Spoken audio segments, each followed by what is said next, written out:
Gue tuh penasaran sama orang yang ngomong mending MacBook buat ngedit-ngedit daripada desktop PC atau laptop. Terus info-infonya juga kalau MacBook Pro M3 ini kenceng banget. Jadi gue pribadi yang masih suka Windows dan suka desktop PC agak ke-trigger aja gitu. Masa iya sekenceng itu? Jadi MacBook ini gue compare aja sama PC gue dan laptop gue.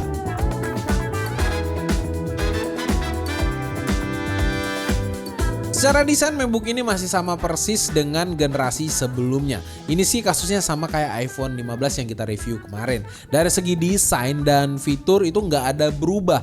Plek ketiplek sama dengan generasi sebelumnya. Masih punya kesan simple, elegan yang nggak banyak gimmick, yang nggak penting. Sudut-sudutnya juga membulat jadi lebih nyaman dipegang dan dibawa. Jadi nggak ngelukai tangan. Untuk layarnya juga masih sama, masih memuaskan, masih menggunakan mini LED 14,2 inch dengan teknologi Liquid Retina display yang ganteng banget tentunya. Kalau urusan layar pasti ya gue sendiri nggak bisa ngomong, emang cakep aja dari dulu gitu. Resolusinya masih sama di resolusi 3024x1964 dengan refresh rate-nya ini sampai 120 Hz. Jadi mungkin memang belum ada yang lebih bagus atau Apple ngepur aja nih. Nungguin kompetitornya ngejar dulu baru dia ngacir lagi. Soal kamera dan mikrofonnya masih punya spesifikasi yang sama dengan pendahulunya, punya resolusi 1080p. Untuk kualitasnya gue suka banget, warnanya terang, detailnya dapet dan seluruh framenya punya proporsi yang sama dengan subjeknya. Simpelnya dynamic range-nya ini cukup luas, beda dari kamera laptop pada umumnya. Untuk speakernya sendiri dengan deretan harga laptop yang 30 jutaan yang sama persis kayak gini atau laptop untuk kerja, kayaknya emang MacBook paling terbaik dari sisi kualitas speakernya. Memang nggak ada duanya aja di sini. Mungkin kalian bisa dengerin sendiri.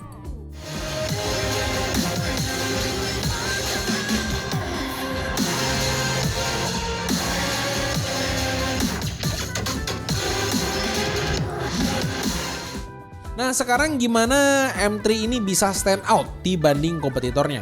Performa MacBook Pro ini memang smooth parah, gak ada yang nandingin dari segi responsivitas dan speednya. Ya karena mereka punya hardware software integration terbaik dibandingkan kompetitornya. Jadi pastinya secara experience lebih baik dan lebih asik. Chip M3 terbaru ini punya 8 core CPU yang terbagi menjadi 4 core performa dan efisien core-nya ada 4 core kayak di Intel lah. Ada P-core, ada E-core. Dan untuk GPU-nya sendiri ada 10 core. Yang beda adalah M3 ini sudah punya hardware accelerated ray tracing dan sudah mendukung AV1. Secara raw performance menggunakan Cinebench R23, M3 ini performanya ada di sekitar AMD Ryzen 5 6600H yang banyak dipakai di laptop gaming. Dan untuk Intel ada di kisaran Intel Core i5 1340p tapi dengan performa single core yang lumayan tinggi di angka 1903. Bahkan dibandingkan dengan Spectre yang pakai i7 Gen 12 ini hasilnya lumayan jauh berbeda. Spectre hanya di angka 4000-an aja. Nah sekarang kita ngomong content creation karena Mac ini biasanya dipakai sama para profesional content creator. Kami menguji Premiere Rendering dengan template yang sering kita pakai juga. Ini memakan waktu 3 menit 3 detik. Sementara di pengujian yang sama, laptop gaming dengan CPU Core i7 10700H dan RTX 3070 mendapatkan waktu di 2 menit 2 detik. Spectre dengan i7 Gen 12 6 menit 35 detik dan laptop gaming yang menggunakan AMD Radeon 6500M mendapatkan waktu 5 menit 36 detik. Untuk urusan rendering dan encoding Nvidia emang masih rajanya lah. Tapi kalau dilihat dari aspek lain seperti ukuran laptop, kualitas layar, efisiensi daya, pastinya Apple di sini masih lebih unggul. Buat perbandingan aja, gua coba bandingkan dengan PC editor kita yang harganya mirip dengan harga MacBook Pro M3 ini. Kalian bisa dapat AMD Ryzen 9 5950X 1 TB NVMe SSD 32GB untuk DDR4 memori, Nvidia RTX 3060 untuk GPU-nya, ditambah lagi monitor profesional grade dan pastinya motherboard, casing, cooling, PSU akan memakan budget sekitar 30 jutaan dengan performa renderingnya ini hanya 1 menit 15 detik aja. Ya tapi ini PC yang stationary dan gak bisa dibawa kemana-mana. Dan gue coba lagi di PC gue karena ada beberapa temen gue yang pakai MacBook atau pemuja Apple mengatakan MacBook itu lebih kenceng daripada PC lu, dan gue iseng-iseng compare lah.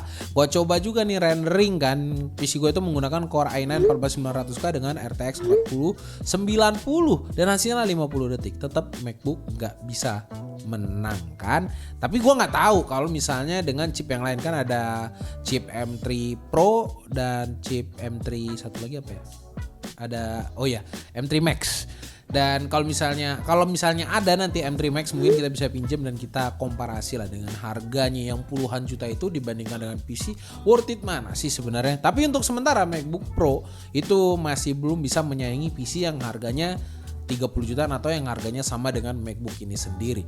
Soal baterainya nih, Apple kasih baterai dengan kapasitas yang sama dengan MacBook M2 Pro atau Max-nya, tapi dengan peningkatan daya tahan dari generasi sebelumnya. Apple juga kasih charger 70 watt dan MacBook ini support fast charging sampai 96 watt. Untuk daya tahannya sendiri, baterainya kami coba menggunakan video playback ini ya. MacBook Pro M3 ini mampu bertahan sampai 16 jam 59 menit, bisa dibilang 17 jam lah.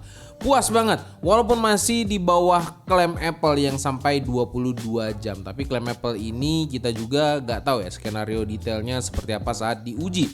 Bisa aja cuman nyala doang atau mungkin yang ringan-ringan kalau kita video playback. Baterainya juga bisa bertahan seharian sampai 17 jam. Kesimpulannya, buat kalian yang emang suka dengan produk dan ekosistem Apple, betul laptop ini nggak ada duanya dan pilihan kalian tuh sudah benar kalau kalian ekosistemnya sudah Apple semua. Tapi kalau belum ya mungkin ada baiknya untuk melirik laptop gaming atau PC gaming.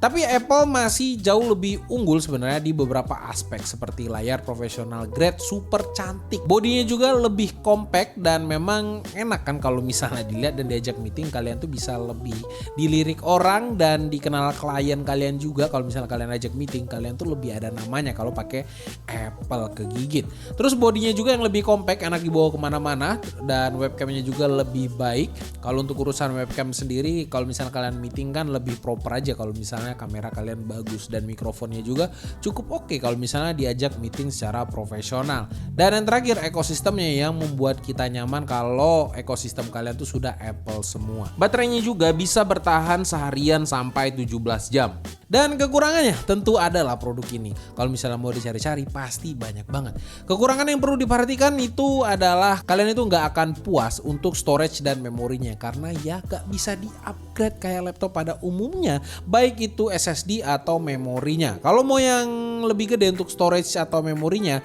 ya kalian harus beli varian yang lebih tinggi dan tentunya akan menambah uang.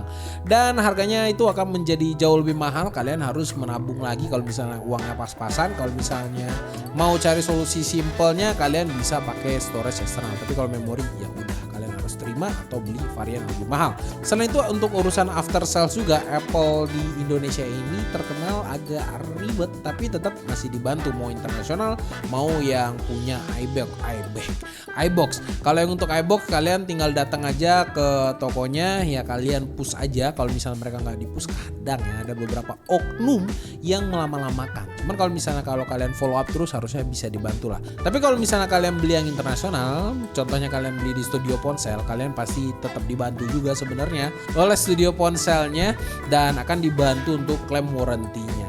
Dan kalau misalnya kalian tertarik, kalian bisa klik link deskripsi di bawah. Dan thanks juga untuk Studio Ponsel yang sudah meminjamkan MacBook ini untuk kita review. Balik ke MacBooknya, tinggal tergantung kalian aja sih sebenarnya. Mau jadi sosialita yang siap jadi pusat perhatian dengan MacBook Pro yang kece ini, atau jadi yang lebih merakyat tapi punya kemampuan tinggi yang sesuai dengan kegunaannya, yang sesuai dengan budget kalian. Ya balik-balik kalian lah yang memutuskan. Mungkin kalian bisa komen di bawah, kalian itu sukanya dengan ekosistem MacBook atau Microsoft Windows. Langsung aja komen di bawah. Sekian dulu gua Rodi, sampai jumpa di video selanjutnya. Bye guys. Satu lagi nih yang lupa, ya kebiasaan Apple ya. Ini kan chargingnya ini kan pakai magnetik nih. Yang pertanyaan gua sama Apple, kenapa harus pakai magnetik padahal di ujungnya juga pakai USB Type-C ke charger adapternya ini pakai magnetik. Sementara sebenarnya Apple itu bisa menggunakan Type-C to Type-C. Dan untuk charger adapternya sendiri, adapternya itu adapter 70 watt dan bisa menggunakan adapter 65 watt, dan kalian bisa mendapatkan di mana aja. Jadi tujuannya ini magnetik buat apa? Buat nambah-nambahin port dan nambahin cost, atau memang kalau misalnya hilang mereka bisa dapat dapetin duit lagi daripada kalian. Nggak paham memang si Apple. Tapi saran gue biar itu nggak hilang-hilang tadi, kan emang udah dibuang kan. Kalian mending pakai yang USB Type C aja, dan chargernya pilih charger yang 65 watt yang banyak banget di e-commerce yang jualan yang proper. Mungkin yang punyanya kemarin yang baru kita review itu Energy, itu lumayan oke juga walaupun harganya 800.000, tapi iya emang proper banget daripada kalian harus beli Apple atau chargernya hilang-hilang gitu kan, buat pusing kepala. Mending pakai Type C aja yang lebih simple, dan Type C-nya juga bisa dipakai ke smartphone kalian kalau smartphone kalian menggunakan Type C. Lebih gampang bukan?